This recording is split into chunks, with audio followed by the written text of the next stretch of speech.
many years ago, before the slave trade Bible. That is the Negro Bible. Kind Revelation 21:21. Or say, Adiana Ebechina Sono, and say gold. Let me take you aback. Simon the Cyrenian, who helped Jesus to carry the cross, was an African. In sorrow, he's my comfort. In trouble, he's my stay. He tells me. Welcome, everybody. Today is another wonderful day, and we are here to scrutinize the scriptures.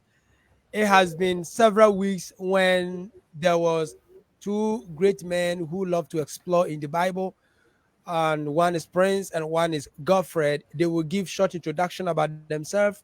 They were battling on the Sabbath, that are Christians supposed to be under the law of Sabbath, or the Sabbath is no more for enforced on Christians because it was for the Jews. And today we want to hear from them. One is in the university and one is in the College of Education. And before we proceed first, they will give short introduction about themselves. We would like to first invite Brother Godfred for him to give us a short introduction about who he is. All right, Brother Godfred, nice meeting you and thanks for coming. Please, can you give us a short introduction about yourself? Okay, thank you for the opportunity you've given to me to join your platform. All This is right. my first time coming here, and I really appreciate your chance. As you said, I'm Godfred Adoko in SDA College of Education in Koforidua. Okay. All right. The church. Oh, I'm a Seventh-day Adventist. Okay, Seventh-day Adventist. And that's why you are coming to debate on the Sabbath. All right. Then we will also invite a Brother Prince. Can you give a short introduction about yourself? Okay, my name is Prince Okutando. I'm a member of the Lost Church. I have completed university. I've completed my degree. I'm doing my national service and a student of the Bible. Today is my first time seeing an Adventist debating, and I was surprised when Godfrey accepted my challenge on the Sabbath. So All we are right. here to explore the Bible to know the truth. Okay, thank you very much. Thank you very much. I know it's not a challenge, rather, but it's learning, a discussion. We are all going to put our knowledge on a platter. Then we will dive deep in them to see which one will be helpful for our salvation. And therefore, this is what we are going to do. We are going to give 15 minutes for each constructive statement. Then after that, we will have a discussion. And then we will also invite Brother Godfred to give us his constructive statement. Hello. Yeah, First, I hello, will I can first hear you. invite, yeah, I will first invite Brother Prince to give us his constructive statement. And as we monitor the time, our brother Godfred will be listening as well as the audience. Thank you very much. Brother Prince, the ball is in your court right now. Are we supposed to obey the Sabbath? Are we supposed to be under the Sabbath? Uh, Is the law enforced on Christians? Then you proceed. uh, 15 minutes. Godfrey is the one to start, please. All right, no problem. Okay, brother Godfred, if you agree, then you have to start it for us.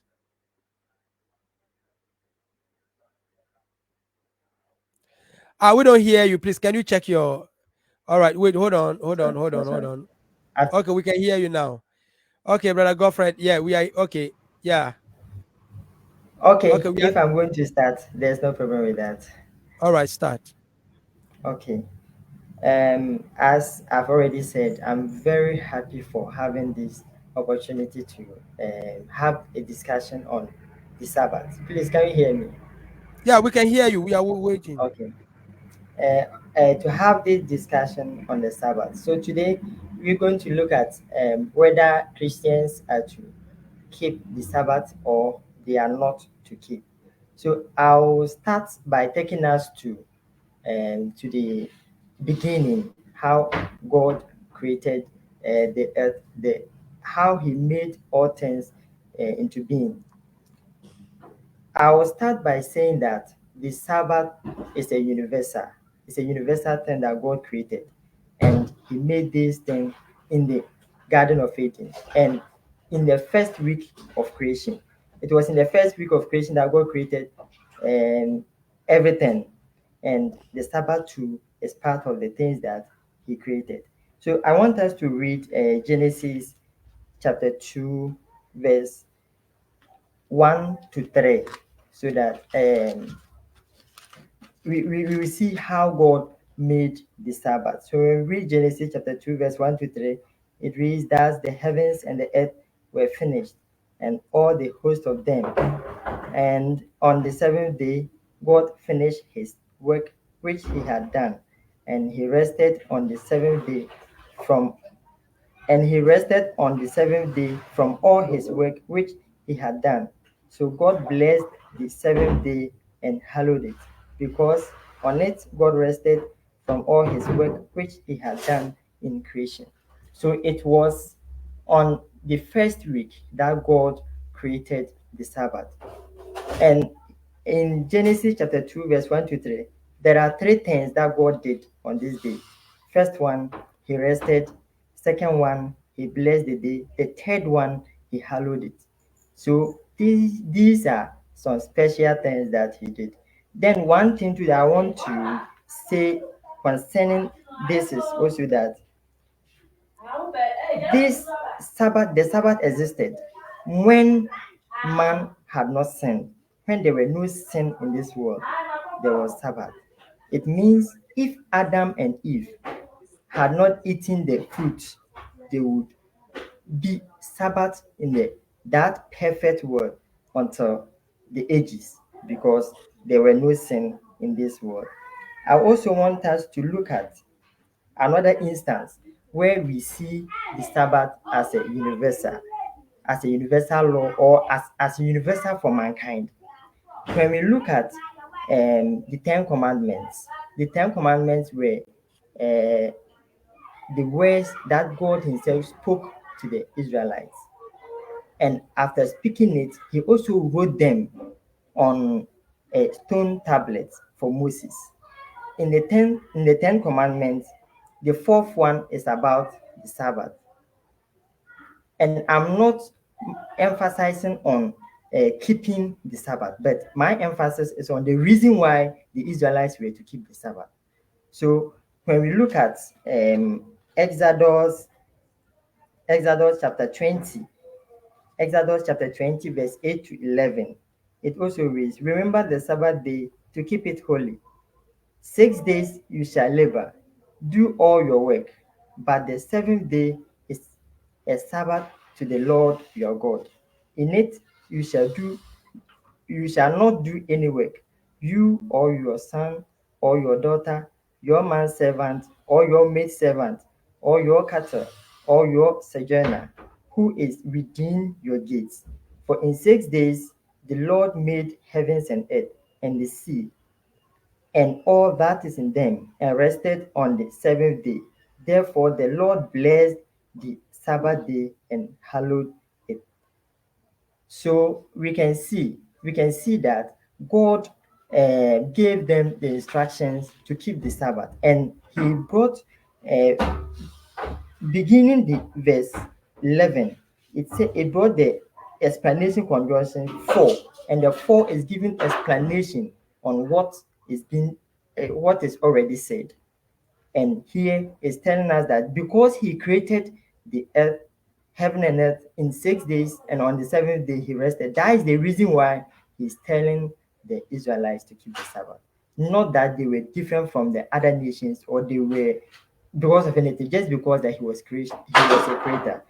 And the main purpose of the Sabbath was to commemorate creation. The main purpose of the Sabbath was to commemorate creation. So anyone who is created by God, anyone who believes that he is being created by God, the Sabbath is for that person. And this makes the Sabbath universal. It's a universal commandment. Anyone who sees himself or herself to that God is the creator would also keep the Sabbath. Many people say that the Sabbath was given to the Jews, and in the Bible, there's nowhere that the Gentiles were also asked to keep the Sabbath. But let's know that even the word Gentiles, what does it mean? Is it because God rejected them? Or is it because they were not part of God's plans of salvation?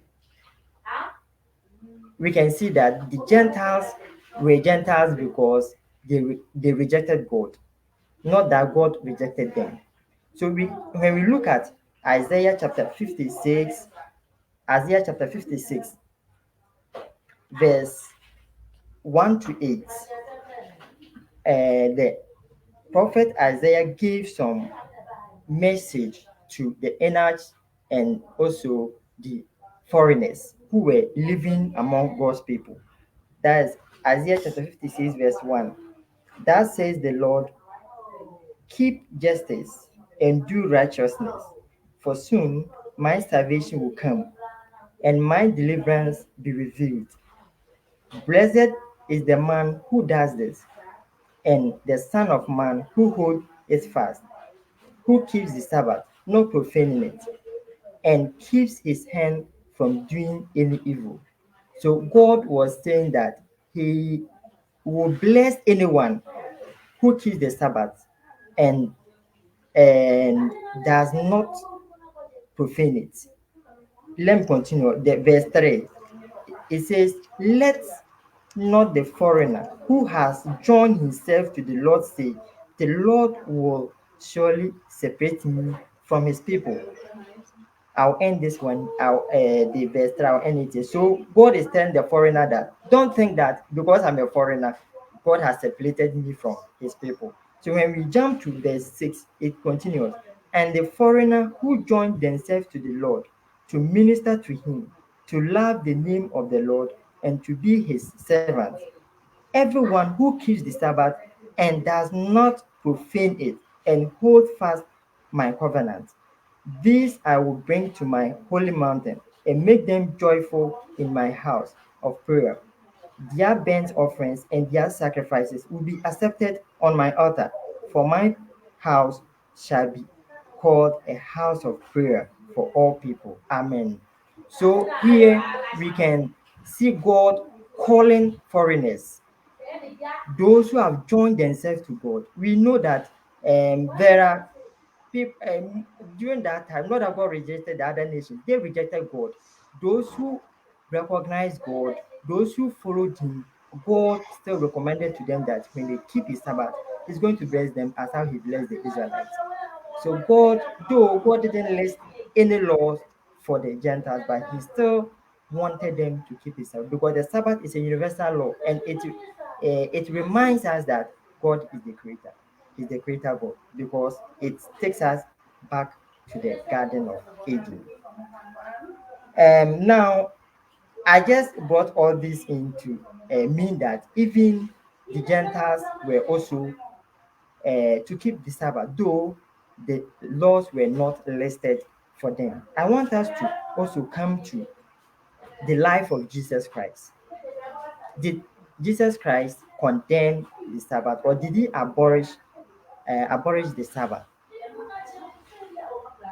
I want us to look at some events that happened in Christ's ministry in Matthew chapter 12. I want us to discuss it and see if Christ really changed the Sabbath or he didn't. When we look at Matthew chapter 12, verse 1 to 8, Matthew chapter 12, verse 1 to 8, we can see Jesus and his disciples walking through a cornfield. And the Pharisees, when they were walking through the cornfield, they became hungry and they started to pluck some of the ears of the corn to eat. The Pharisees accused them that they broke the Sabbath. Because Christ knows everything, he rather uh, schooled them. He schooled them. That's what I would say. He schooled them and then taught them the meaning of the Sabbath. He used two scenarios. One from David when he was hungry. Not only him, but his men.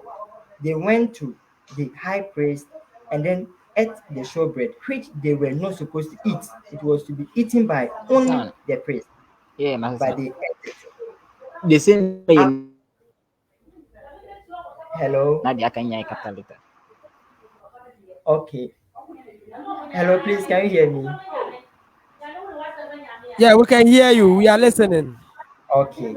So David ate the bread which he was not supposed to eat, but he didn't break any law. He also used the priest who worked in the sanctuary every Sabbath. Though they said the Sabbath shouldn't be used for any work, but they work, but they don't break any Sabbath. It means that what Christ did, he didn't break any Sabbath. So what he said that um, he is the Lord of the Sabbath. What does it mean that Christ is the Lord of the Sabbath? When we read John chapter 1, it tells us that Christ is God. Nothing was created without him. So he created the Sabbath. The Sabbath is for him. So he's the Lord of the Sabbath. He understands everything. So he rebuked the Pharisees, and through that they got to know that the Sabbath was to be used for doing good. And the same thing happened when he healed the man with the withered hand. He also told them that the Sabbath was to be used for doing good. Christ never break the Sabbath law. He never break any law. He was rather accused, and he defended that what he was doing was right. I will also look at an example from the apostles. Did they also observe the Sabbath or they profane it? We will look at Paul's missionary journeys. How did he treat the Sabbath? Did he keep the Sabbath? Did he observe the Sabbath or he didn't? When we look at some examples from, please, when my time is up, you let me know so that I can know how to conclude it. You don't worry. You don't worry. You continue. Okay. So we will also look at the Apostle Paul's missionary journey, his missionary journeys. he he took three missionary journeys, and in all the missionary journeys Paul kept the Sabbath as how it was done. The first one recorded in the Bible is in Acts chapter 13 verse 14. Acts chapter 13 verse 14. So when we read and it happened in Antioch in Pisidia. Antioch in Pisidia. So Acts chapter 13 verse 14, it reads, sorry, Acts chapter 13 verse 14. But they passed on from Perga and came to Antioch of Pisidia, and on the Sabbath day they went into the synagogue and sat down. So during Paul's missionary journeys, he got to Antioch in Pisidia. On the Sabbath day, he went to the synagogue and sat down. And when we continue to read, we get to know that Paul was given the chance to speak, and after speaking, after speaking, the Gentiles and the other members asked him that if possible, he should come the following week. And when we read verse 44, we get to know that even the whole town almost turned up to listen to his sermon the following week. So Paul also kept the Sabbath when he went to the Antioch in Pisidia. Not only Antioch in Pisidia, in throughout his mission journeys, there are many occasions that he also kept the Sabbath. In Philippi, which is recorded in Acts chapter 16, verse 12. Acts chapter 16, verse 12 to Paul also kept the Sabbath. Acts chapter 15, verse 12 and then 13. It reads, and from there to Philippi, which is the leading city of the district of Macedonia and a Roman colony. We remained in this city some days, and on the Sabbath day, we went outside the gates to the You have riverside. like 4 minutes. 4 minutes. Okay, I'll manage to finish it. Okay, we went outside to the gate. Please let me take the 13 again. And on the Sabbath day, we went outside the gate to the riverside where we supposed there was a place of prayer, and we sat down and spoke to the women who had come together. So in Pisidia too, Paul went to the on the Sabbath, he went to the synagogue. The same thing in Thessalonica, he also went to the synagogue. Then in Corinth, Thessalonica in Acts chapter 17, verse 2. Then in Corinth to Acts chapter 18, verse 4. That place too, he also went to the synagogue and also worshiped. So in Paul's missionary journeys, he kept the Sabbath, which is an evidence that the Sabbath continued after Christ's death. I also want us to look at the Apostolic Creed. We can see that when Paul's missionary journey, when he was moving from place to place, he faced some challenges, and because of that, he had to go to Jerusalem with Barnabas, so that the apostles will sit down and then give a creed. So when they went, they met and they gave a creed that the Gentiles should not be burdened. If you remember, it's in Acts chapter 15. Acts chapter 15. So in Acts chapter 15, verse 29, Acts chapter 15, verse 29, it reads that you abstain from, that is what they told them to do, so that you may abstain from what has been sacrificed to idols, and from blood, and from what is strangled, and from unchastity. If you keep yourself from this, you will do well forward. So we can see that they were given few things to observe here. So should we say that other things that were not mentioned are not necessary, or what? Are not necessary because murder, the law that says do not murder is not here, and respect your parents is not here. So that doesn't mean that it's not necessary for them to keep that law, or what. This clue is in Acts chapter 15, verse 21, when the apostle James gave his submission. So I'll start from verse 20.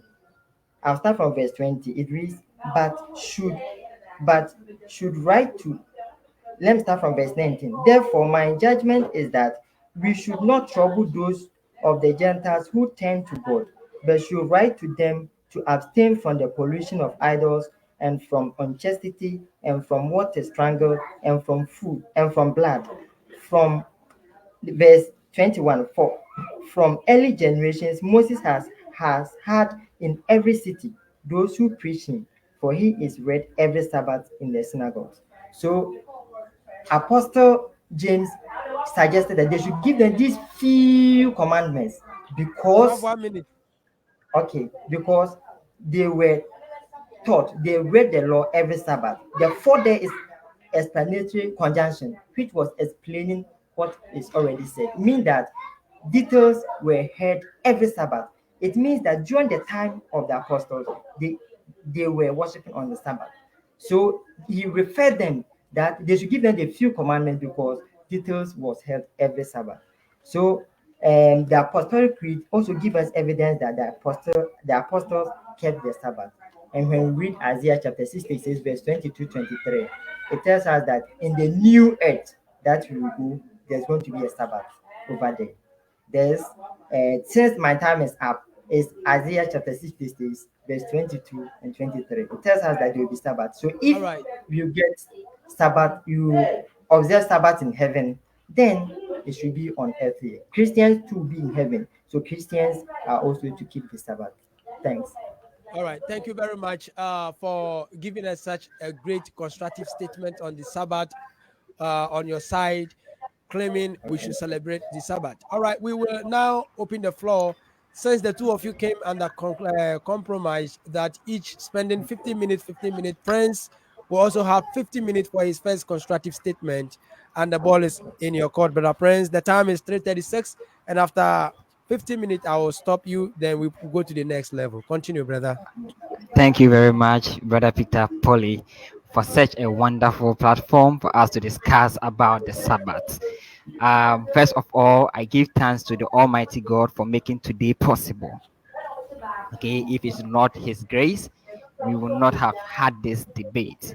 Secondly, I give thanks to Peter Pole for also giving us his platform. Third, I give thanks to my brother Godfred for making himself available for us to learn such a wonderful topic in the Bible. Also, I welcome everyone and give you thanks for also watching us live here. We are here to discuss. And I want you to note something. I have a plan, okay? And I have a plea and I have a purpose. That is why we are here. My purpose here first is to preach the word, okay?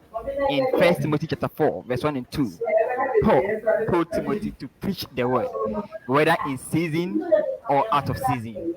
Okay, so I am here to preach the word. Two, my plea is that whoever is listening to us today will compare what my brother Godfred and I is saying based on the Bible, so that he will be able to distinguish what is false from what is truth. That is why we are here.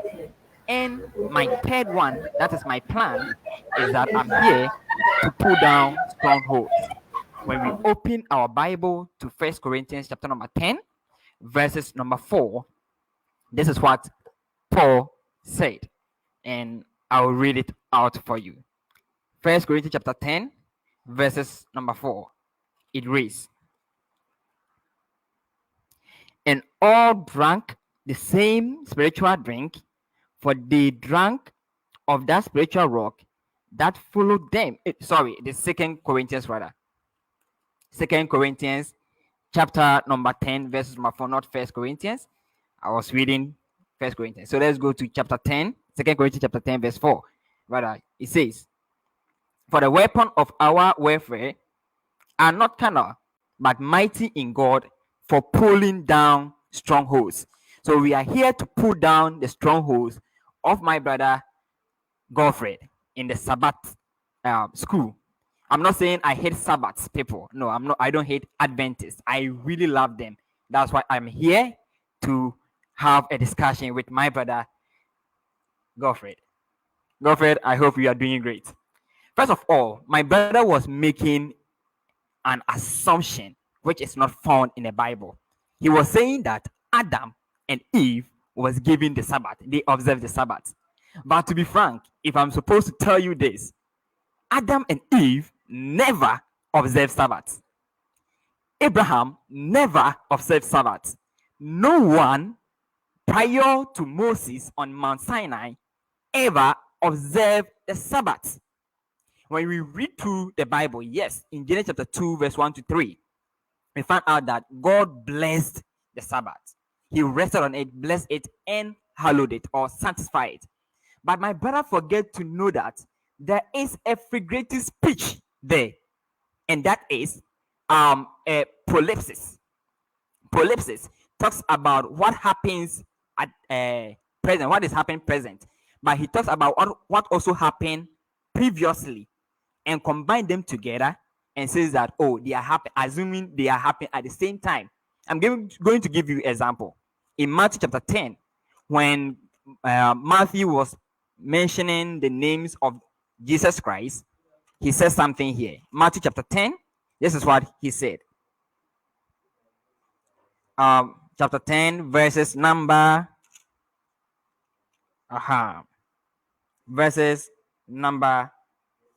let me start from verse 3.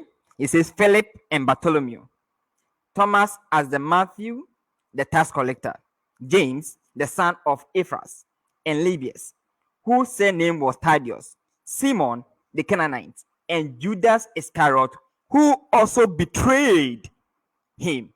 So this one, the word betrayed is being written in a past tense. Okay, it is not in the present. When we are looking through the story of Jesus Christ, Matthew chapter 10, and the betrayal of Judas Iscariot is going to happen somewhere Matthew chapter number 26. But when we look at Matthew chapter 10, we find out that he was using the figurative speech prolepsis. Okay, so that's what Genesis chapter 2, verse 1 to 3, it talks about. And we are talking about the Sabbath. Let me remind you, the Sabbath was not given to anyone prior to the Moses. And I'm going to provide you verses to prove that. Nehemiah chapter 9, verses number 13 and 14. This is what Nehemiah the prophet, though he was writing the things, these are the prayers of the Levites. And these are some of the things they said. In verse 13, it reads, "You came down also on Mount Sinai and spoke with them from heaven and gave them just ordinances and true laws, good statutes and commandments. You made known to them your holy Sabbaths and commanded them precepts, statutes, and laws by the hand of Moses, your servant." I'm going to ask my brother Godfred, do we make known something that is already in existence, or do you remember the person or remind the person what is already known? Okay, so my brother should write it down and answer it for us. One, the question is, do you make it known, something known to a person? Is it a new one that we make it known, or we remind the person what is already there? So he should answer that for us. Also, when we read this Nehemiah chapter number 9, also let's go to Deuteronomy chapter number 5, verses number 1 to 5. This is what the Bible also say when Moses was repeating the laws to the Israelites. This is what he said to the Israelites. Deuteronomy chapter 5, verses number 1 downwards. He says, "And Moses called all Israel and said to them, Hear, O Israel, the statutes and the judgment which I speak in your hearing today, and you may learn them and carefully to observe them." Verse 2, "The Lord our God made a covenant with us in Horeb. The Lord did not make this covenant with our fathers, but with us, those who are alive today." All of us who are alive. Who is speaking? Moses is speaking. And who is Moses speaking to? He's speaking to the people of Israel. Moses is saying this covenant was not meant to the fathers, our fathers, but rather those who are alive today, meaning the time that Moses was speaking. And what covenant is Moses talking about? Deuteronomy chapter 4, verses number 13. This is what Moses said. He said, "So he, that is God, declared to you his covenant, which he commanded you to perform, the 10 commandments, and he wrote them on 2 tables of stones." This is what Moses is telling us.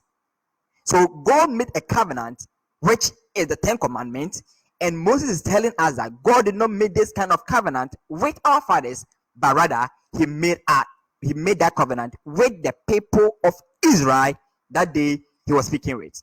I'm trying to tell you that, my brethren who are listening to me, that this Sabbath was not known to anyone. It was new to the people of Israel. The first time God pronounced it to them was in Exodus chapter 16. That's where he told them about the Sabbath. And in Exodus chapter 20, as my brothers quoted, verse 8, he said, "Remember the Sabbath." That "remember" there was in reference to Exodus chapter number 16, what God first made it known to them. In Psalms chapter 147, I'm trying to tell you, based on the Bible fact, that no other nations know the statutes of God. No nation knew about God's commandments. They didn't know about God's laws that he gave to the people of Israel. Unless someone comes into the city of Israel, live there, and find out,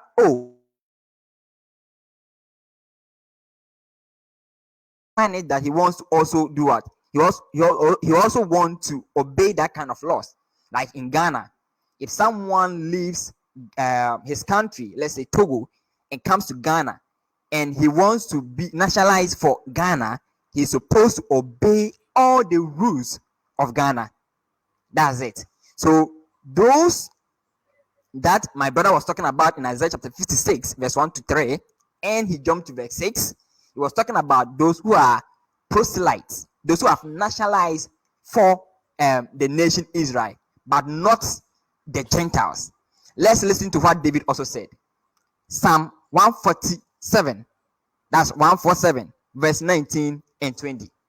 This is what he says. And he declares his word to Jacob, his statutes and his judgment to Israel. God is using Jacob and Israel interchangeably.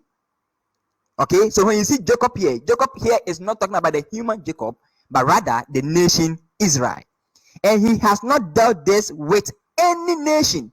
And as for his judgment, they have not known. So no nation knows about God's judgment. They do not know about God's rules. They don't know.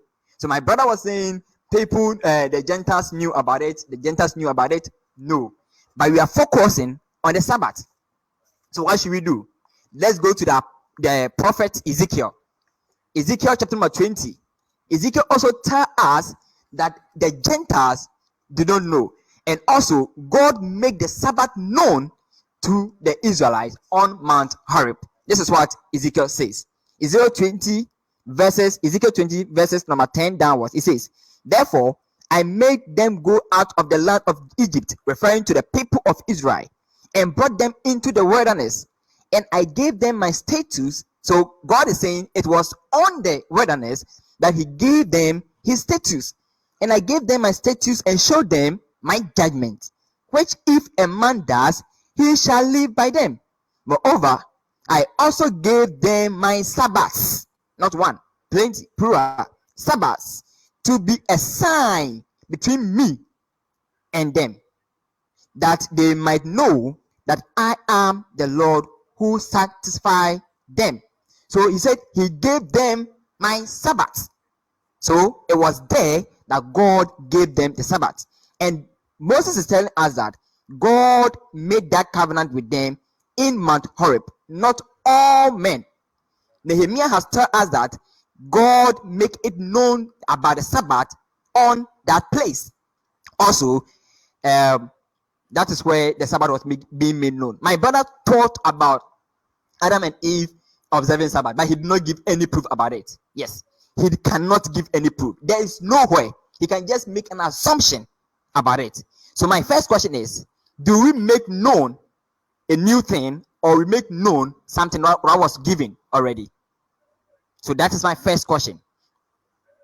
Also, my second question is, where did Adam and Eve observe the Sabbath?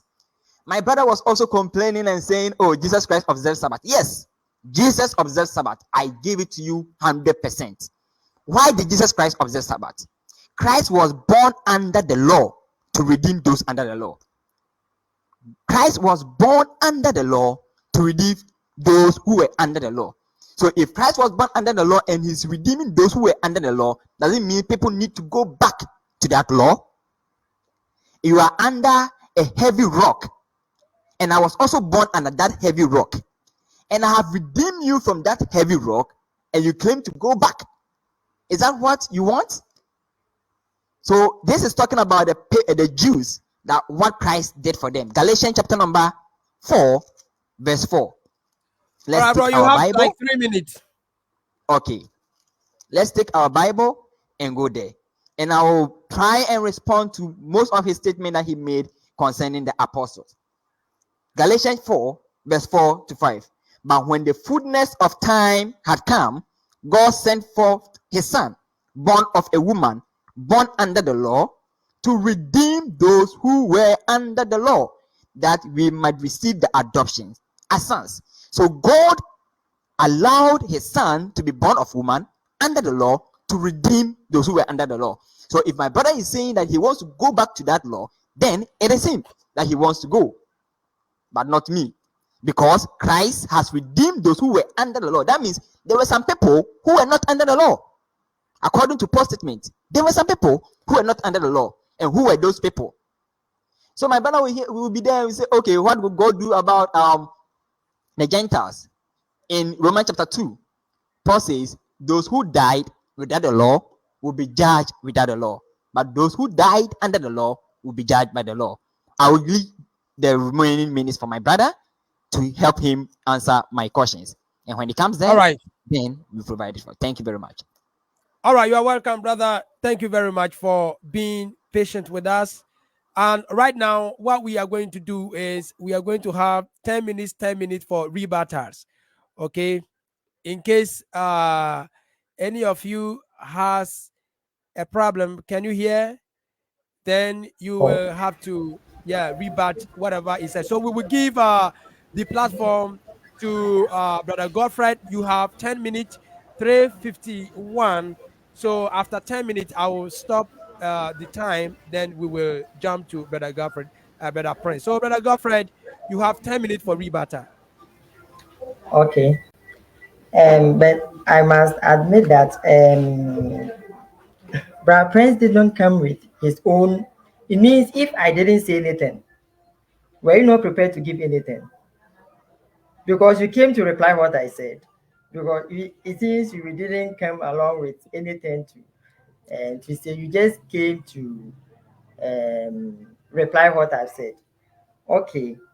Um, in your submission, you may mention that the Sabbath was not given. There's nowhere written that the Sabbath was given to the Adam and Eve. For that one, even I'm not sure I said that. Um, it's written in the Bible that Adam and Eve should keep the Sabbath. For that one, it's not written anywhere. Even before the within the partridge, there's no way that it was written that Adam and Eve, the partridge should keep the Sabbath. It's not written anywhere. But it is not also written anywhere that they shouldn't keep the Sabbath. Let's also note that if you know anywhere that it was written that the Sabbath was not for them, I'm sure you can come along with. And also, let's note that the Sabbath commandment is not the only commandment that was given to the Israelites. If you bear with me, that is not the only commandment that was given to the Israelites. There were so many other commandments that thou shalt not kill, thou shalt not commit adultery, and other things that was given. So we can see that Cain committed adultery, he committed murder, and it was regarded as a sin. But we don't know, we didn't see anywhere written in the Bible that before in the book of Genesis that thou shalt not murder. But after the sin was committed, it was regarded as a sin. So, and I don't even know where it is written in the book of Genesis that God listed certain laws for people to keep. No, there's no law, but we can see the example of the flood, Sodom and Gomorrah. God still judged them while there were no listed laws for them. How did God judge them? They had the laws on their hearts. They have the laws within them. So when they violated these laws, God judged them accordingly. So I'm not saying that it's written in the Bible that Adam and Eve should keep the Sabbath or what. But what I was saying is that the Sabbath was instituted in the Garden of Eden or in the first week of creation. You gave you gave an example by saying that Judas Iscariot owned that when Matthew said who when he was mentioning the name of the apostles and said he mentioned Judas Iscariot and said that he will betray Jesus Christ.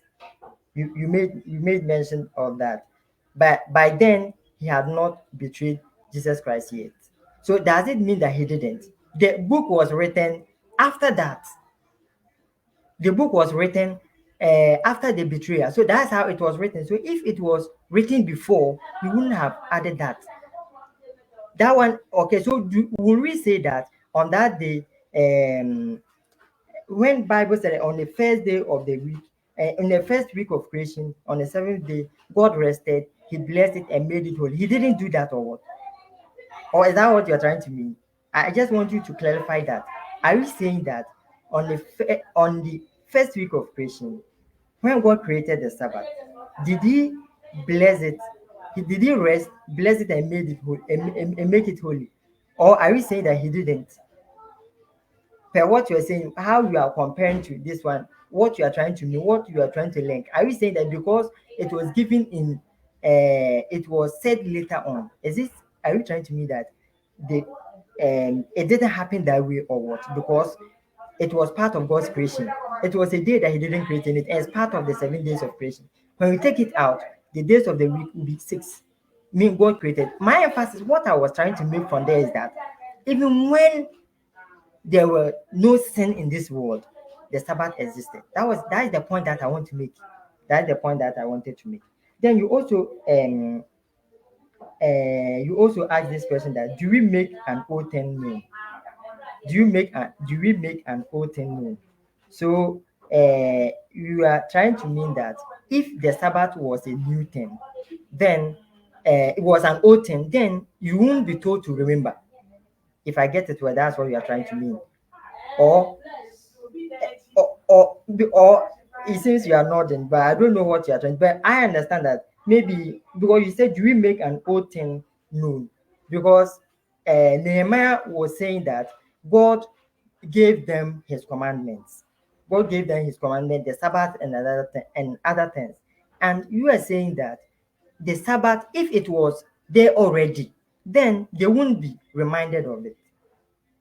If I get it, that's what you're trying to say. Let me ask that. The things that was given to the Israelites, is it only the Sabbath? Is it only the Sabbath? We have the law especially in the Ten Commandments, that says that we should not worship any God before Him. It's in the Ten Commandments. It's also in the Ten Commandments that we should not worship images. And it's also in the Ten Commandments that we should not murder, we should not do this, we should not do that. So are we saying that those who passed the patriarchs and other, they were all doing the same things? No, there are things that were natural to them. It was inscribed in their hearts. So the new commandment that God said you make, that is in Jeremiah chapter 33. It says that the law will be inscribed in our hearts, and no one will teach us to that do good or do this. It means that is not the first time that instruction is given. The patriarchs, that is the same thing. They all had the laws inscribed in their hearts. So it's not the only Sabbath that was. It's not only the Sabbath that was in the Ten Commandments. There were other laws too, which were known to the patriarchs even before the Israelites. So if you are going to do, are we saying that is it only the Sabbath that was new to the Israelites?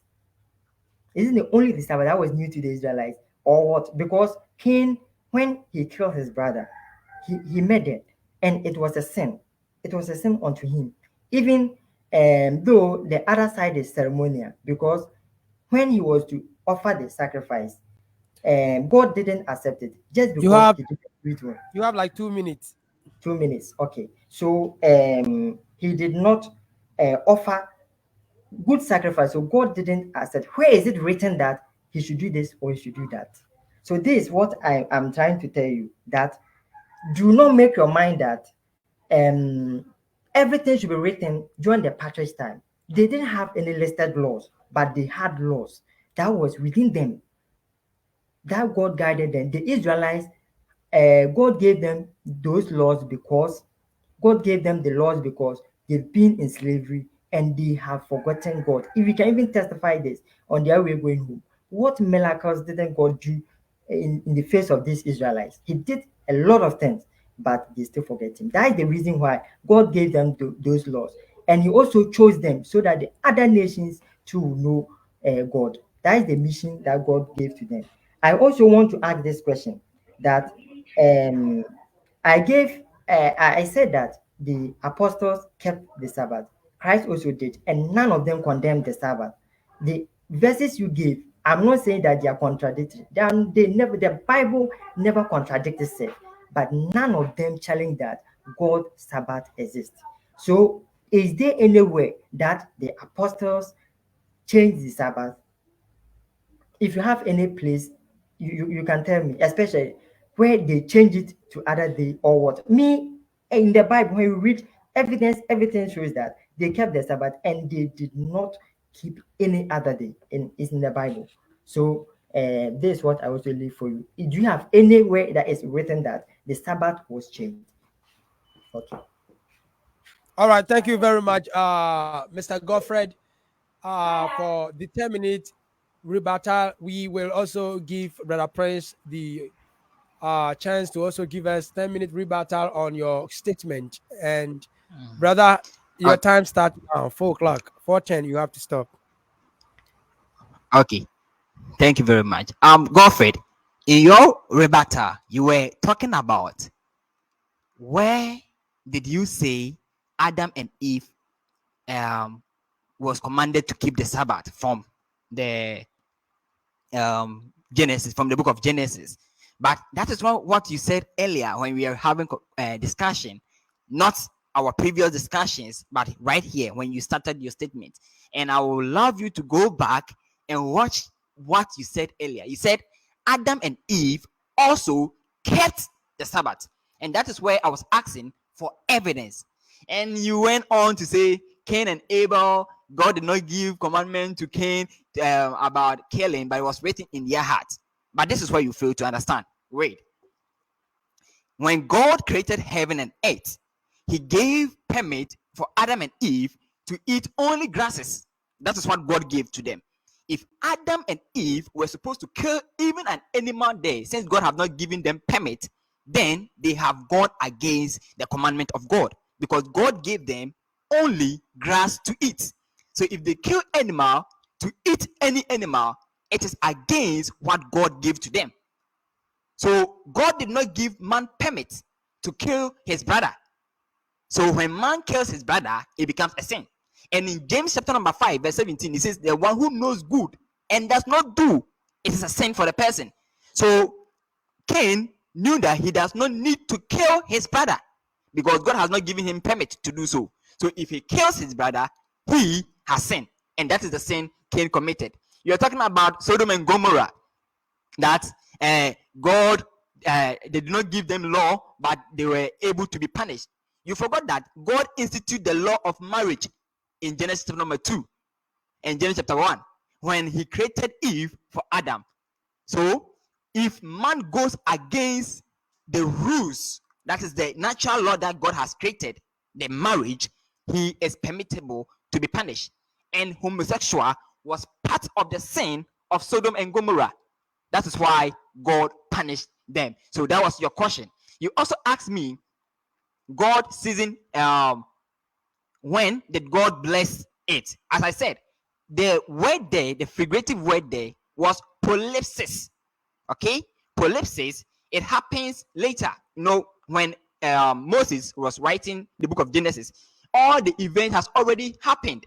So when God blessed the Sabbath for the people of Israel to observe them as a rule, as a law, Moses added what God did.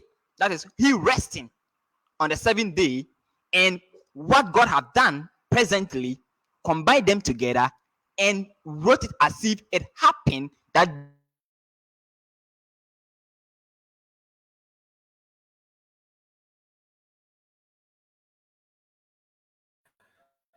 Yeah, you still have, I think your network, you have 5 minutes, but your network, and we wouldn't have any problem with that. We keep waiting to see if your network will be helping us.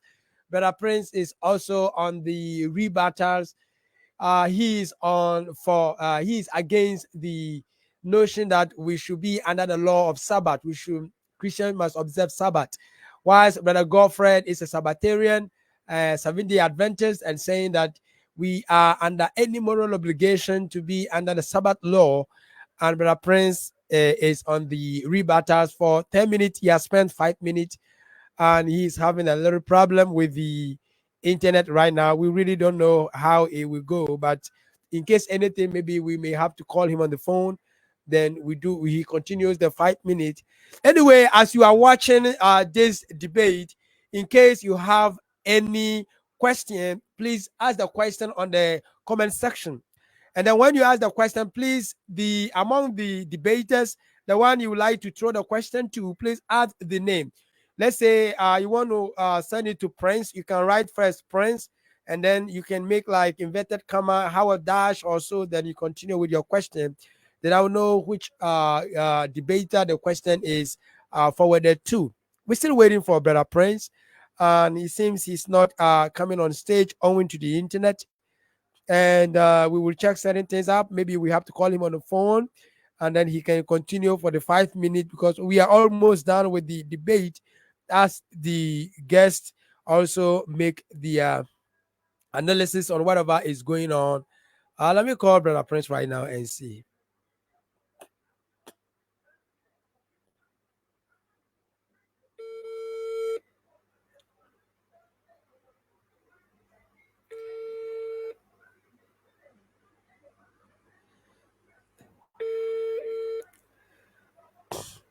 All right, we're still waiting, and he's not picking up the call right now. Maybe, yeah. All right, Brother Prince. If you have problem with your internet, you can continue. You still have like 5 minutes. 5 minutes. I was about calling you. I was about calling you. Thank you very much. No problem. For calling me back. No problem. So continue with the 4 minutes, the rebatters, and then let's go. Because so many people are, yeah. So I'll respond. If God is supposed to bless, then that means God did not cease from all his work. If he blessed, then he's working. But Moses is using prolipsis. What happened when God blessed the Sabbath? And what happened when God created all his things and ceased on his work and combined them as if it happened the same day? And when you were referring to Matthew chapter number 10, you were talking about that it says Jesus is going to betray. No. He said he betrayed using a past tense. The same way when Moses was writing it, it has already happened before. But it wasn't that. He's using that to refer to okay, God is blessing the Sabbath right now for us. So wait. Oh, I'm hearing echoes. All right, continue. Don't worry. I was satisfied. Okay. Oh, yeah. So he's using what God rested, he sees, and when he's blessing, and combine it together as if it happened the same day as it happened. All right. But that is not how it works. Okay. And we're talking about Jeremiah 33, but it wasn't Jeremiah 33 rather, but rather Jeremiah 31, verse 31 to 33. Okay. And God said he will put his laws in their heart. So I'm trying to recall you. But wait, before Jeremiah 31, verse 33, as you claim, there was Jeremiah 31, verse 31. Where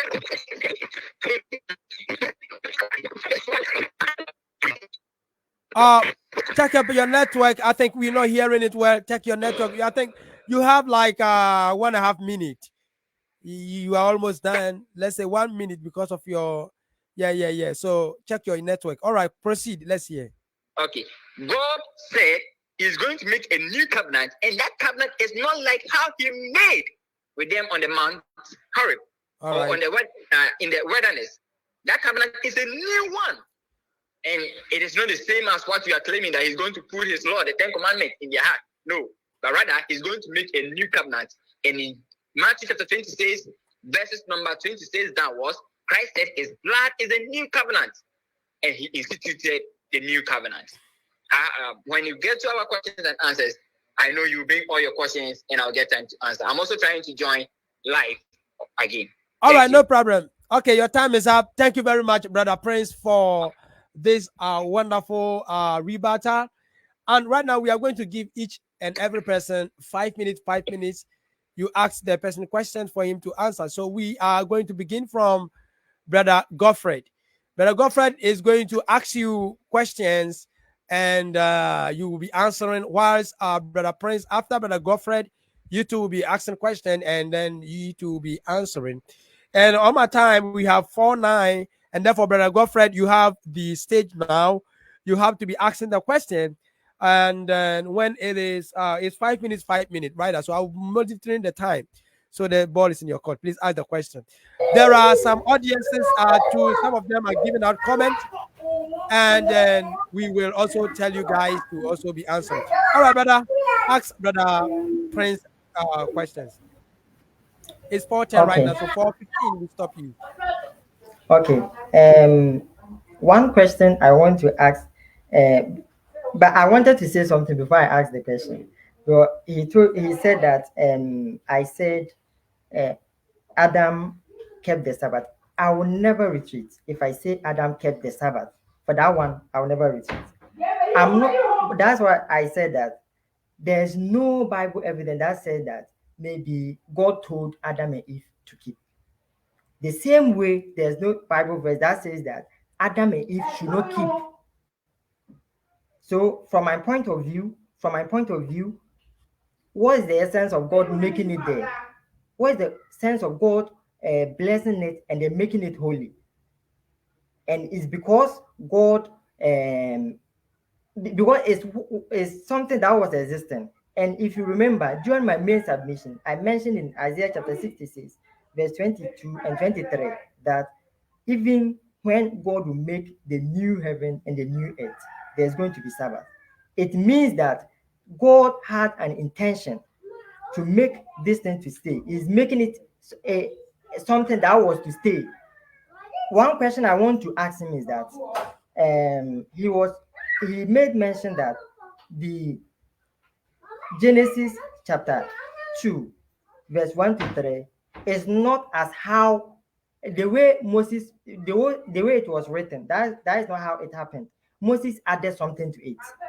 Please, if I got him well, Moses added the current or the present time, what was happening. He added something to it. So I'm asking, how will he reply the people who don't believe that the Bible or the creation story is genuine and is from God? Because some people are saying that it was Moses' own mind that he used to write it. So how will we reply them when somebody tells him that the creation story is just a story and it's not something that happened? How is he going to reply them? Because if you are saying that it's not what was happened, but Moses added to it, and people are saying that the creation story is just something, it's not real, it's just a certain story that it's a fabricated story, how will you reply that person? Please, do you get me? Oh, okay. Thank you, brother Godfred. Yeah, I get you. But first of all, I never said it was a fabricated story. I I never didn't said say that. you. I So didn't let me say clear you. that first. Please, I didn't say you. I said somebody says so. Oh, okay. Okay, the other one. Okay, Okay. go ahead. Go ahead. Okay. So it's not a fabricated story. I Mhm. understand that perfectly.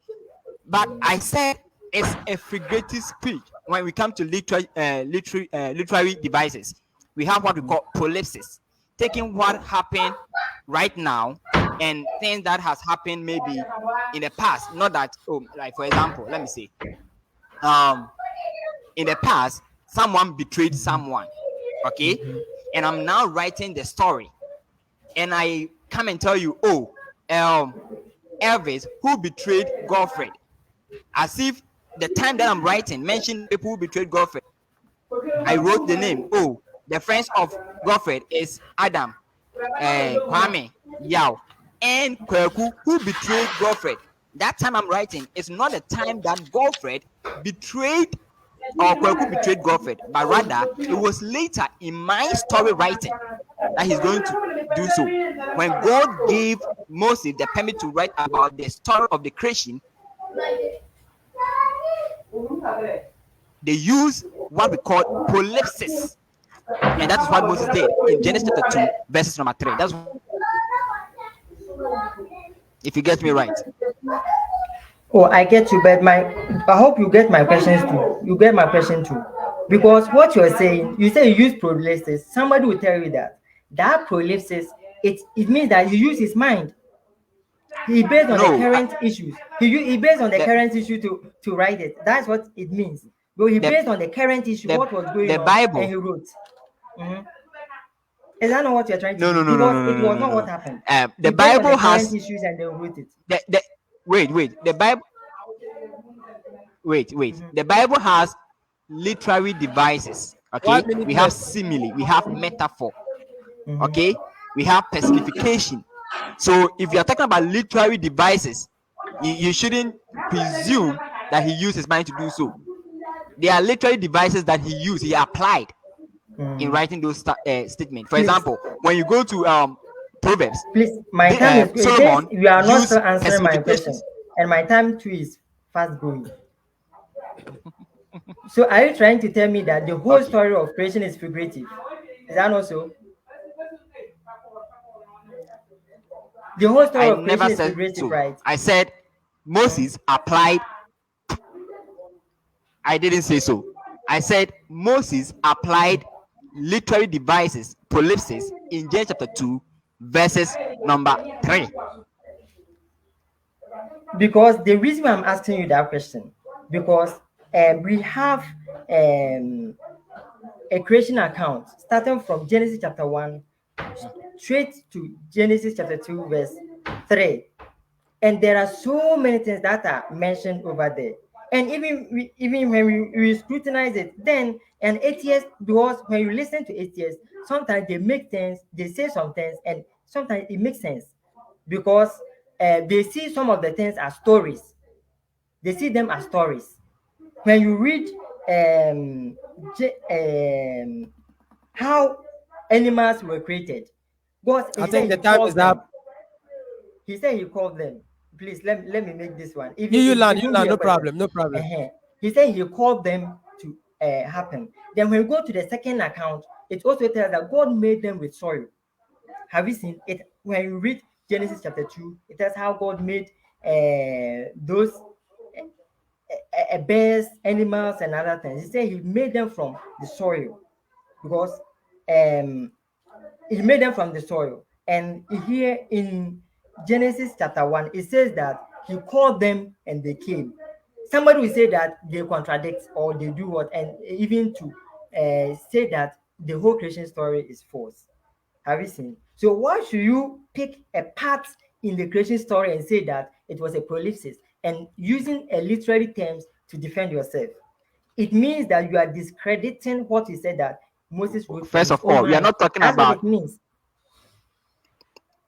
That's what it means because they are we are all not talking words. about It's a the, continuum. It's we are a not flow of wait. words. You asked me a question. Let me answer. Mhm. We are making statements, and that statement are not what I'm saying. You are committing what we call straw man. Okay, straw man fallacy. That's what you are committing right now. I'm saying in Genesis chapter 2, verse number 3, and God sees, that is rested from all his work. If God bless them, he worked on that day, and he satisfied or he hallowed it. He blessed and hallowed it. That was when God gave to the people of Israel. He blessed them, gave it to them. Moses is using the figurative or literary device prolipsis. So if you are going to talk about contradictions in the Bible, then we can come back and talk about contradictions in the Bible. But I don't think you believe there are contradictions in the Bible. So don't be using people assertion to come here. We are talking about the Sabbath. Thank you All very right. much. Okay. I think I intentionally added 1 minute or 2 minutes or so because I saw the way it was being interesting. The guest, the audience may be happy with. Okay, brother Prince, I would also like to give you 6 minutes, 6.5 minutes, like that. Maybe 6 minutes probably for you because I added enough time for right. I just want to be fair. So you can ask brother Godfrey. The time Okay. is 4:19 right now, and you have to 6 minutes for questions. Brother Godfred, how are you? Mhm. Oh, I'm good. Okay. Godfred, my first question to you is, Mm, do you make known a new thing to people, or you remember them an old thing? Please, your question again. Do you make known a new Mm, thing to people, or you remember them an old thing? okay. Sorry, you remind them. Sorry, remind You them. remind them of all things. Okay. Yeah. Both things happens. Both things happens. I'm taking them one by one. If the new thing, let me say new things mean the person doesn't know it. So you will inform the person about the new thing for the person to know it. For that one, you make a person a new thing. But in cases where the person forgets the old thing, you remind the person. So both happens. When the thing is new, you make it known to the person. But if it is old and the person forgets, you remind the person. Okay. Please, So both that both means, both, both happens. thank you very much. So that means we don't make known something you have forgotten. Is that also? When you've forgotten it, you be made known to it. No. We make known, according to your answer, we make known what you have. You don't have any knowledge about it. Okay, it's a new thing that we are making known to you, but rather we remind you what you have forgotten. Is that Yeah, also? for that one, for one is true. So explain Nehemiah chapter number 9, verses number 14 for us. Nehemiah chapter 9. Pardon. Let me open. Let me read to you. Nehemiah Chapter 9, verse 14. Okay. You can read it and explain it. You read. You made known to them your holy Sabbaths and commanded them precepts and statutes and laws by the hand of Moses your servant. So the Bible here is saying you made known to them your holy Sabbath. So my question is, was the Sabbath known before, or it was made known through Moses? Okay. Do you know that God even made himself known to the people? God made himself known to the people. God, he made himself known to the people. He had to introduce himself to the people for them to know him. That's why when he went, he told them that I'm the God of your father. I'm the God of your fathers. Before they even that one, they find difficult to believe him. So when you are making this one, using the word known doesn't mean that it was a new thing. If you are saying that it's because he used the word known, means that it was a new thing, then it means that God was new to them. Because God had to make himself known to the people. So even Moses even asked them that, asked God that how did they believe me? How did they, even when he went, even what is why was it necessary for him to remind them that I'm the God of Isaac, I'm the God of Jacob, Isaac, Abraham? That way, why in was your it question, so necessary? I have the right to ask you question. So I have the right. No, wait. Okay. I have the right to ask you question. You don't have the right to ask me question. Okay. So your then your time let for me the question conclude. was given. Then let me conclude. Okay. So that word known that it was that known that is there doesn't mean that. So if you say I should explain it, God gave it's another way of telling them that God gave them His precepts and He gave them His commandments. That's what He's trying to mean. He gave them His precepts and His commandments. So if we are talking of things that God made known to the Israelites, it's not only the laws, but even God himself, he made himself known to the Israelites. So if that known there means that it was a new thing, then God was new thing to the Israelites. Okay. I don't know if you get me. God was not made known to the Israelites. Let me correct that first. But rather, God remind them. That's why he said, go and tell them the God of their fathers.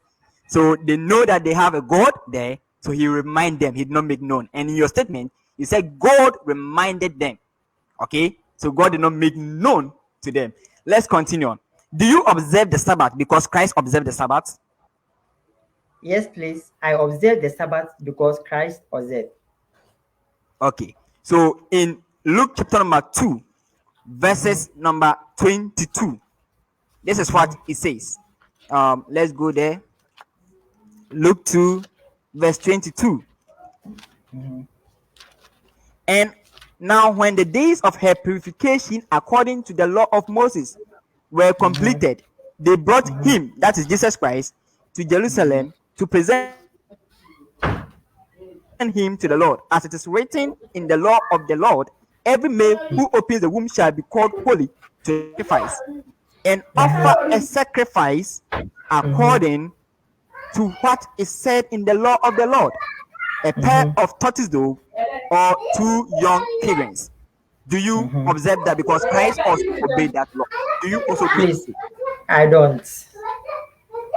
I don't Why? observe because Why? do you know what is the mean? What was the 1 minute, meaning of 1 minute, 1 minute, what was one the minute. essence of those sacrifice?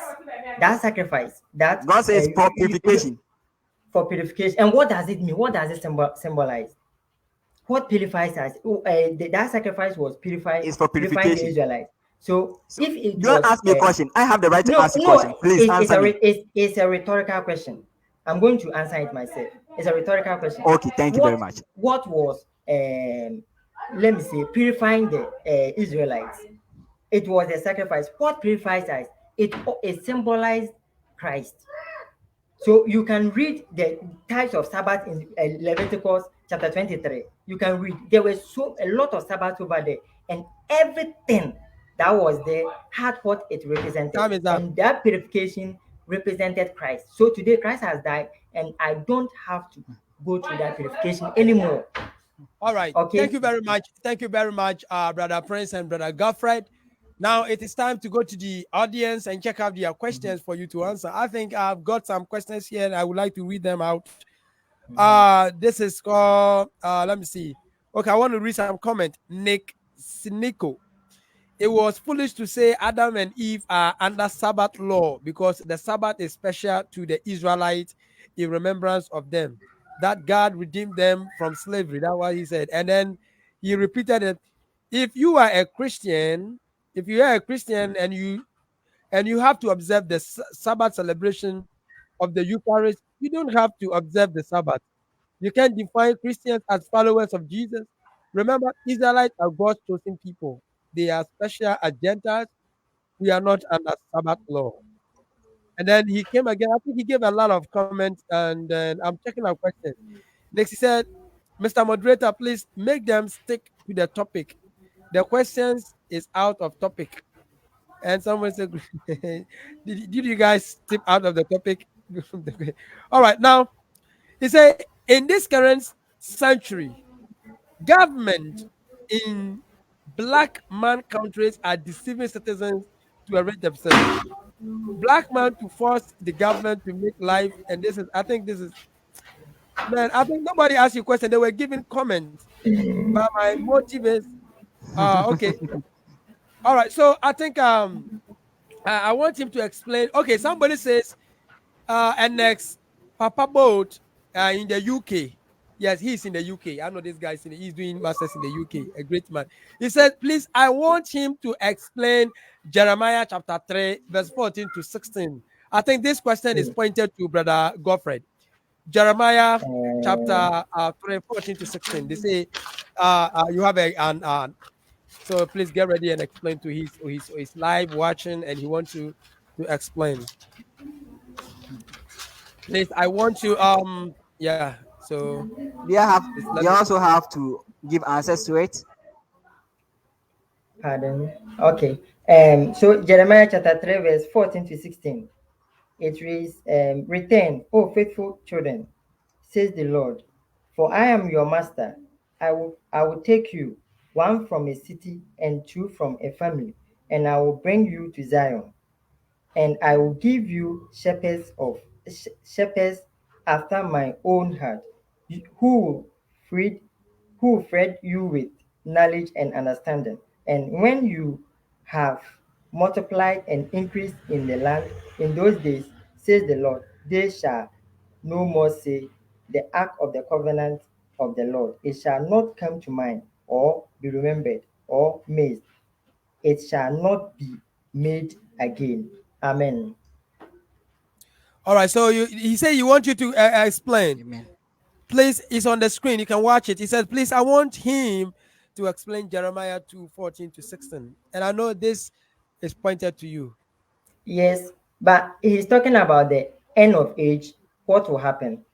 And he's saying that when Christ will come back and then take his people away, there's not going to be, he made mention of the Ark of the Covenant. And what is in the Ark of the Covenant? That is going to be the law. If there's not going to be any law, it means that, like what people, the Israelites, were thinking that the Ark of Covenant was what was taking care of them. To the extent that when we even look at the time of Eli, Boy, instead of them to worship God, they were even believe that Ow. the Ark of Covenant, they believe in the Ark of the Covenant more than even God who was in their midst. To the extent that the Philistines conquered them and then took the ark away.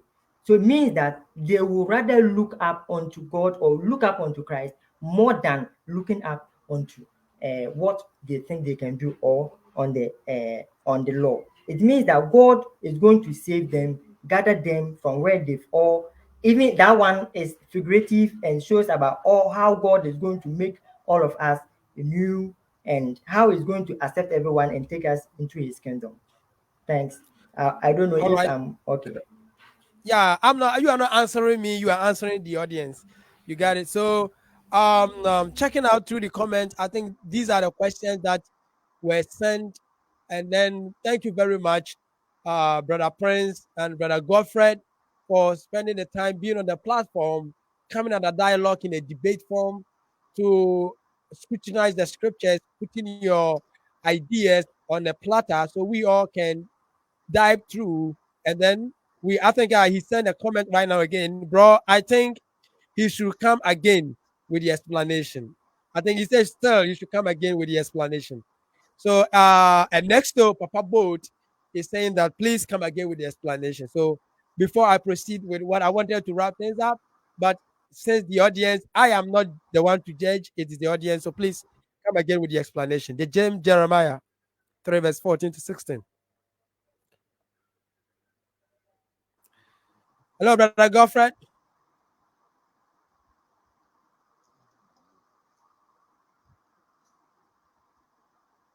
Hello. All right, brother Godfred. Brother Godfred has a network problem right now, and I think that's what I'm going to do.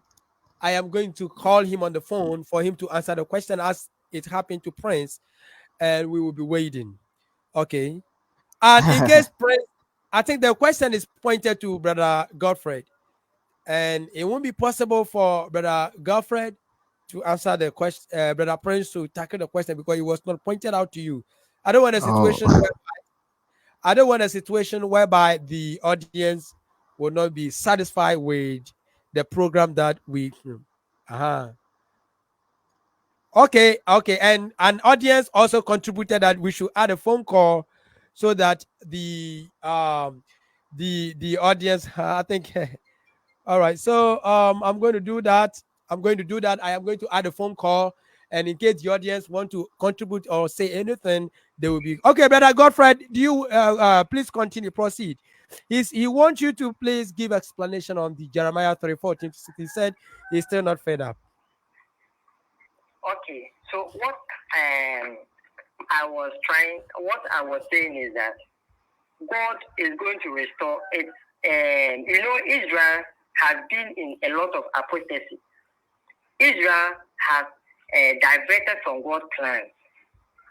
Israel was not selected just because of salvation that God has saved Israel and is going to, let me say, has rejected the other nations. Israel was selected to be, let me say, just to be a sign for other nations to know God. That's the reason why God selected Israel. But what did Israel do? Israel diverted from the way of the Lord. And Israel did so many things. So when you start from Jeremiah chapter 3, verse 1, he said, if a man divorces his wife and he goes from him and becomes it becomes another man's wife, will he return to her? Will not that land be greatly polluted? You have played the harlot with many lovers, and will you return to me? That's the question that God asked. Lift up your eyes to the bare height and see, where have you not been lain with? By the wayside you have sat awaiting lovers, like an Arab in the wilderness. You have polluted the land with your vile harlotry. Therefore, withheld, and the spring rain has not come. So these are the things that Israel was doing, and God was very angry with the Israelites, and that's why He was telling them that if they would return and come back to Him, God is going to save them. And what He will do to them, that's what was mentioned over there. And I think the reason why He's asking that question is the Ark of the Covenant that He said will not be there anymore when God restores His people. the Ark of the Covenant, that will not be anymore. Just to mean that there will be no law, or there will be no let me say there will be no law. But let's also understand that there's also another meaning to that, which can also mean that the Ark of the Covenant was what the Israelites were looking up onto. They didn't believe the Ark of Covenant more than God, the presence of God. They believed that the covenant even protected them, to the extent that when the Ark of Covenant was taken away by the Philistines, they even thought that everything is lost. God, it is a prophecy that the prophet gave that shows that he is going to make everything new unto them, and they will now rather look unto God, but not the things that they always they always chase after, or the things that they follow. I think this is what I can say, if he's still okay with it. All right. Now, what we are doing right now is to the audience, we would like to also invite you. You can also call us on WhatsApp. You can call us on a real call. However, you want to reach us to share your idea on the topic. Are we amenable to the Sabbath law, or we are not as Christians? And for Brother Godfred is for the notion, and Brother Prince is against the notion. And in case anybody want to call, you can call us on WhatsApp or on any other line. The same line, it's the same WhatsApp and the phone, and you'll be allowed to speak. All right, thank you very much. I God richly bless you. Okay. Okay, somebody said he's gone because it is the explanation to Jeremiah. All right. I think you should add more. All right. So to I think brother, anybody want to call, we'll be waiting for those calls. If I get it, I will let you know. And since was pointed out to this, I don't really know exactly if the audience is satisfied, but we are still learning. We are on the Sabbath law. Are we amenable to that law as Christians? Yes. And that was the debate that our brothers debated. All right. Okay. I think Brother Godfred is calling. All right. I think he's on the stage right now. Okay, brother. Can you hear me? Can you hear me?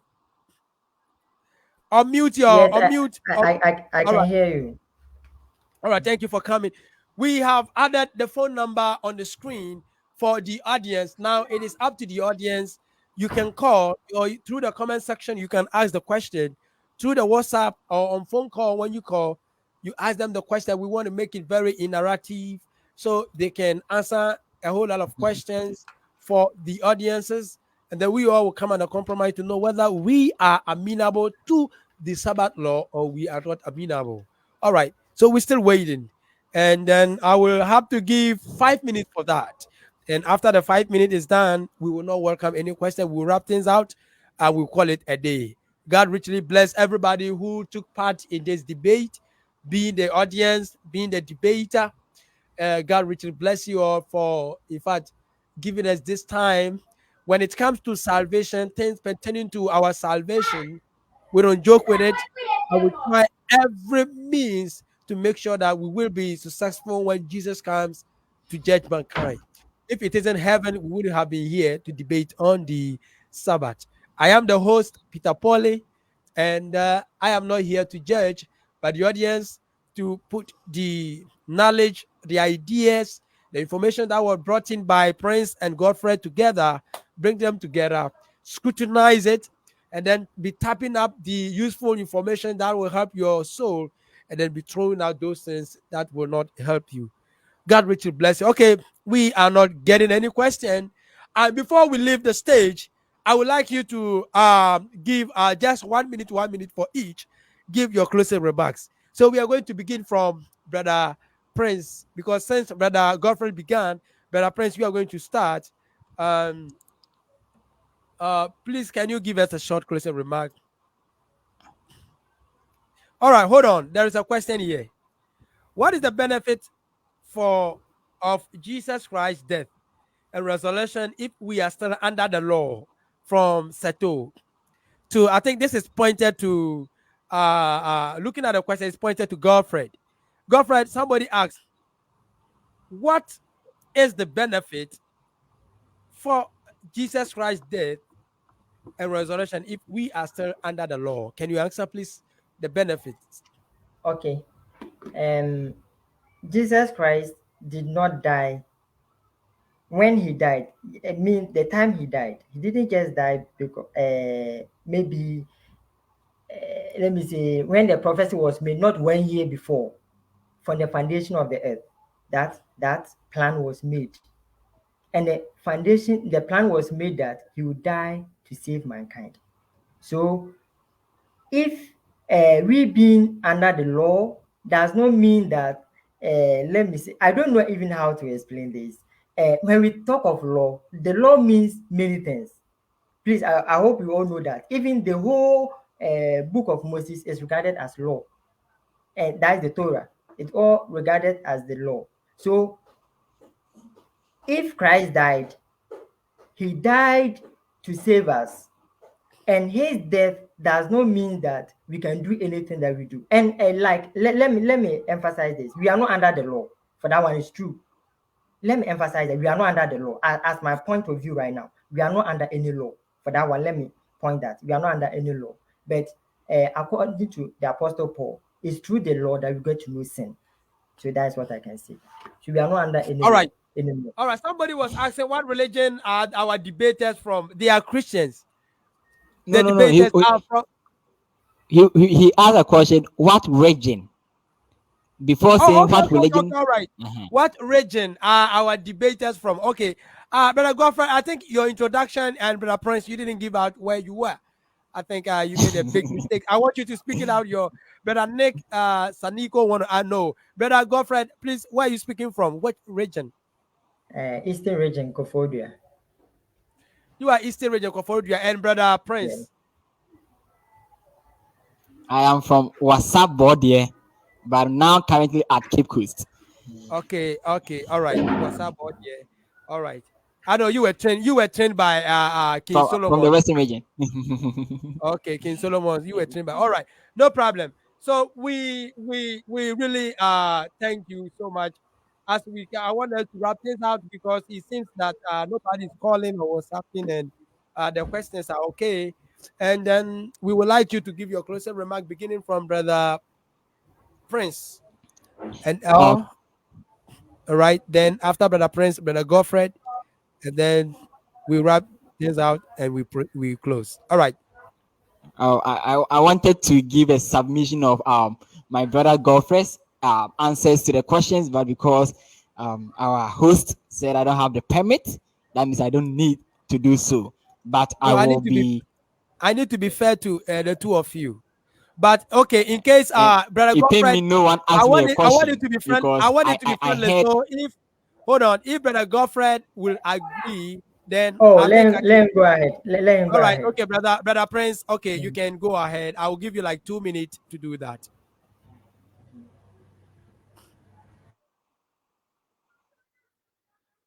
We are waiting, Brother Prince. We are waiting. 2 minutes. Don't waste the time. Okay, so concerning Seto's question, what is the benefit for Jesus' death and resurrection if we are still under the law? Then that means there's no benefit because it's the death of Christ that he laid or he nailed it on the cross. Colossians chapter number 2 says 2 verses number 14, and this is what it reads. And I read, having wiped out the handwritings of requirement that was against us, which was contrary to us, and he has taken it out of the way, having nailed it to the cross, having it disarmed principalities and powers and made a public spectacle of them, triumphant over them in it.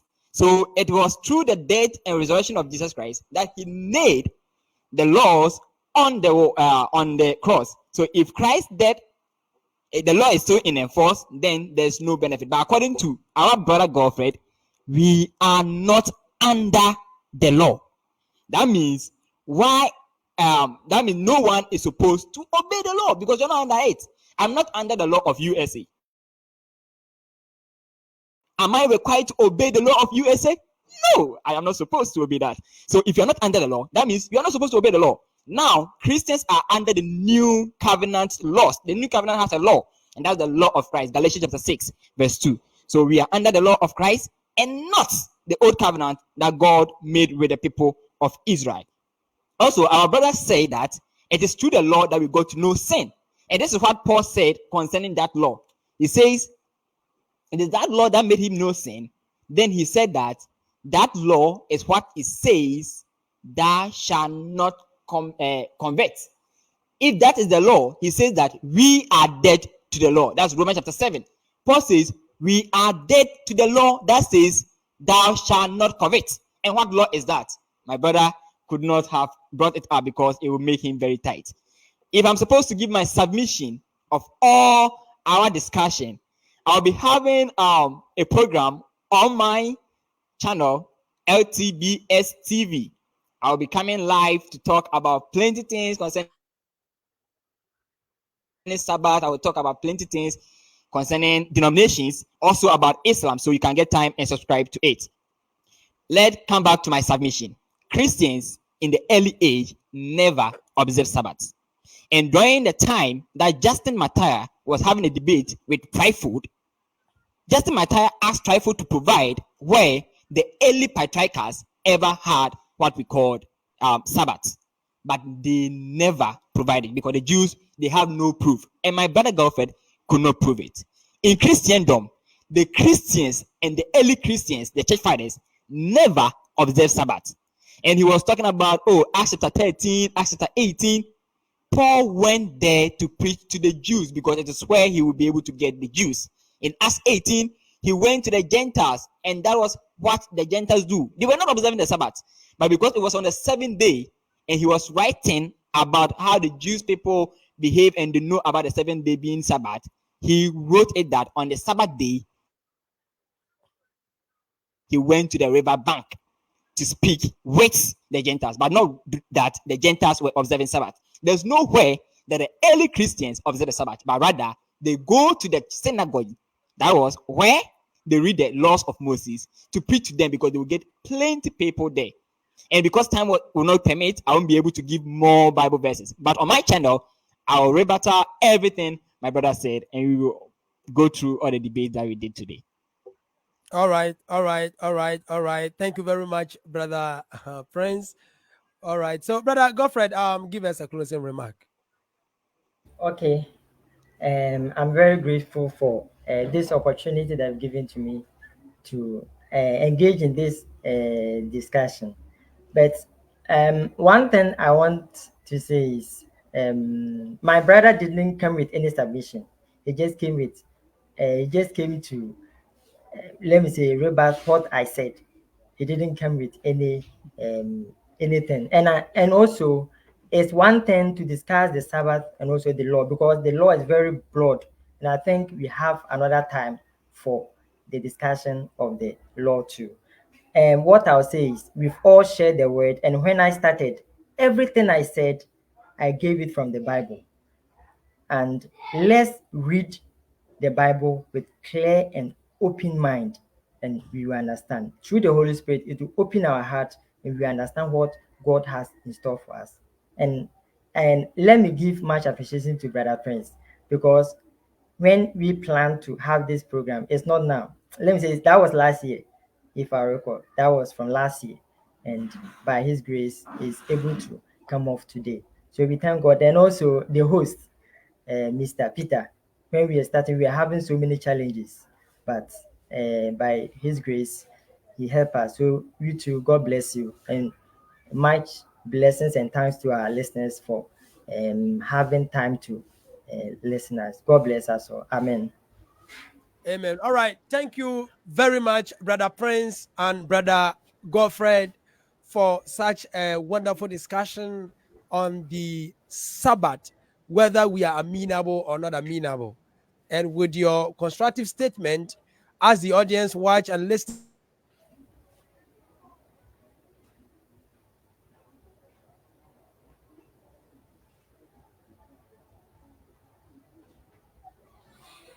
such a wonderful time given to the churches of Christ worldwide to listen to whatever was happening within this moment. And please, we would like to urge every person on the platform watching us right now to share this video, because this is very educative. We are not here for profit. We are not here. No, this page is for religious activities that we all come under compromise and be learning. So nobody should think that maybe we are here for profit. No. And therefore, sharing videos means selling out the word of God and making many people to also know exactly what they are supposed to do. You need to save one soul for many angels to be happy in heaven. And therefore, please don't forget to share. Share this video. Share it and let people listen to Brother Prince and Brother Godfred. Give comment and like it. And as well as we are also still on Facebook, on YouTube, the Churches of Christ Worldwide, and on TikTok, TCW Worldwide, or the Churches of Christ Worldwide. We have a lot of followers there, like 37,000, and we do go there for debate and some discussions. If you get time, visit. God richly bless you. And until we meet again, I say one love. And on tomorrow, we will have Brother Boache on the platform. Brother Boache is coming to explode the Quran and the Bible again. He said he's not satisfied. He still want to come. And on Saturday, we will have King Solomon on the marriage, remarriage, and the divorce. God richly bless you. My name is Peter Pole. My phone number is on the screen. And in case you want to contact me, you can contact me through on WhatsApp or on phone call. And I say, Brother Prince, Brother Godfred, bye-bye, and see you next time.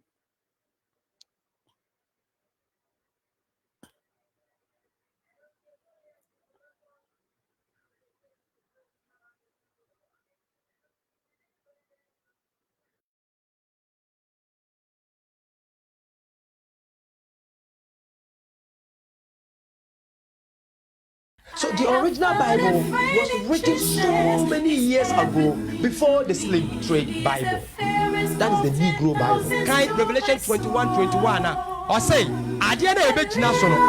gold. Let me take you aback.